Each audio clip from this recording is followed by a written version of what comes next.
नमस्कार दोस्तों, आज हम बात करने वाले हैं कि मकर संक्रांति पर गंगा स्नान क्यों करते हैं। तो चलिए बिना देर किए शुरू करते हैं। 2024 में मकर संक्रांति 15 जनवरी को मनाया जाएगा। मकर संक्रांति के दिन गंगा नदी में स्नान करने की परंपरा है। धार्मिक मान्यताओं के अनुसार मकर संक्रांति के दिन गंगा स्नान करने से 7 जन्मों के पाप नष्ट हो जाते हैं। इस दिन गंगा स्नान से जुड़ी बहुत ही महत्वपूर्ण पौराणिक कथा है। मकर संक्रांति के दिन ही मां गंगा ने राजा सगर के 60,000 पुत्रों को मोक्ष प्रदान किया था। पौराणिक कथा के अनुसार राजा सगर अपने परोपकार और पुण्य कर्मों से तीनों लोकों में प्रसिद्ध हो गए थे। चारों ओर उनका ही गुणगान हो रहा था। इस बात से देवताओं के राजा इंद्र को बहुत ही चिंता होने लगी कि कहीं राजा सगर स्वर्ग के राजा न बन जाएं। इसी दौरान राजा सगर ने अश्वमेध यज्ञ का आयोजन किया। इंद्रदेव ने अश्वमेध यज्ञ का घोड़ा चुराकर कपिल मुनि के आश्रम के पास बांध दिया।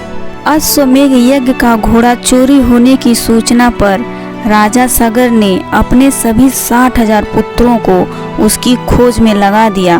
वे सभी पुत्र घोड़े की खोजते हुए कपिल मुनि के आश्रम तक पहुंच गए। वहां पर उन्होंने अश्वमेध यज्ञ का घोड़ा देखा। इस पर उन लोगों ने कपिल मुनि पर घोड़ा चोरी करने का आरोप लगा दिया, जिससे क्रोधित होकर कपिल मुनि ने राजा सगर के सभी 60,000 पुत्रों को श्राप से जलाकर भस्म कर दिया। यह जानकर राजा सगर भागते हुए कपिल मुनि के आश्रम पहुँचे और उनको पुत्रों को क्षमा दान देने का निवेदन किया। तब कपिल मुनि ने कहा कि सभी पुत्रों को मोक्ष के लिए एक ही मार्ग है। तुम मोक्षदायिनी गंगा को पृथ्वी पर लाओ। राजा सगर के पोते राजकुमार अंशुमान ने कपिल मुनि के सुझाव पर प्रण लिया कि जब तक मां गंगा को पृथ्वी पर नहीं लाते तब तक उनके वंश का कोई राजा चैन से नहीं बैठेगा। वे तपस्या करने लगे। राजा अंशुमान की मृत्यु के बाद राजा भागीरथ ने कठिन तप से मां गंगा को प्रसन्न किया। मां गंगा का वेग इतना तेज था कि वे पृथ्वी पर उतरती तो पृथ्वी नष्ट हो जाता।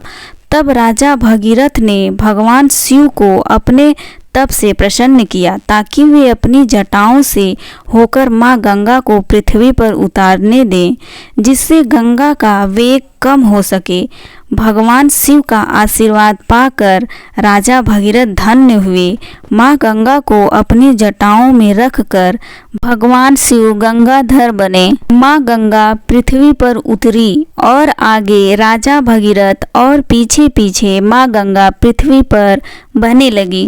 राजा भगीरथ मां गंगा को लेकर कपिल मुनि के आश्रम तक लेकर आए, जहां पर मां गंगा ने राजा सगर के 60,000 पुत्रों को मोक्ष प्रदान किया। जिस दिन मां गंगा ने राजा सगर के 60,000 पुत्रों को मोक्ष दिया, उस दिन मकर संक्रांति थी। वहां से मां गंगा आगे जाकर सागर में मिल गई, जहां वे मिलती हैं। वह जगह गंगा सागर के नाम से प्रसिद्ध है। धार्मिक मान्यताओं के अनुसार मकर संक्रांति को गंगा सागर या गंगा नदी में स्नान करने से मोक्ष की प्राप्ति होती है और 7 जन्मों के पाप भी नष्ट हो जाते हैं। तो दोस्तों, मकर संक्रांति से जुड़ी ये कथा आपको अच्छी लगी हो तो हमारे वीडियो को लाइक, शेयर और हमारे चैनल पर पहली बार है तो हमें सब्सक्राइब जरूर करें। तो मिलते हैं नेक्स्ट वीडियो में कुछ नई जानकारी लेकर। तब तक के लिए बाय बाय।